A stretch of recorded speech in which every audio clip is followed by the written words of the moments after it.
ఓ అనాథ బాలికకు మంత్రి కోమటిరెడ్డి వెంకటరెడ్డి అండగా నిలిచారు. నిర్మల్ జిల్లా తానూరు మండలం బెల్తరోడ గ్రామానికి చెందిన చిన్నారి దుర్గా తల్లిదండ్రుల్ని కోల్పోయి అనాథగా మారింది. విషయం తెలుసుకున్న మంత్రి కోమటిరెడ్డి చిన్నారి బాధ్యతల్ని తీసుకుంటానని హామీ ఇచ్చారు.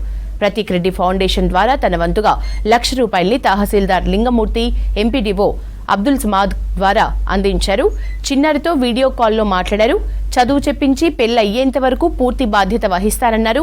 చిన్నారికి ఉండేందుకు ఇల్లు కూడా సమకూరుస్తారని తెలిపారు మంత్రి కోమటిరెడ్డి.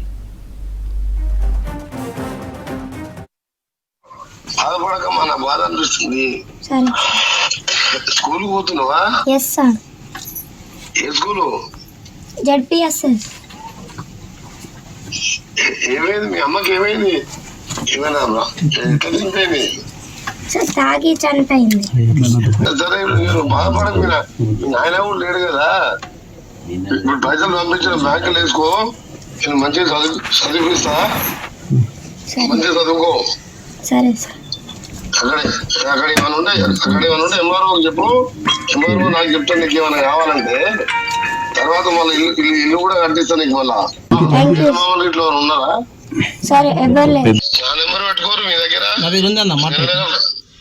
నెల ఫస్ట్ అకౌంట్ లో పైసలు వేస్తా అన్నా. ఈ పైసలు ఈ అమ్మాయి ఫిక్స్డ్ డిపాజిట్ చేయరా, అమ్మాయి పేరు మీద పోస్ట్ ఆఫీస్ లో డిపాజిట్ చేయరి.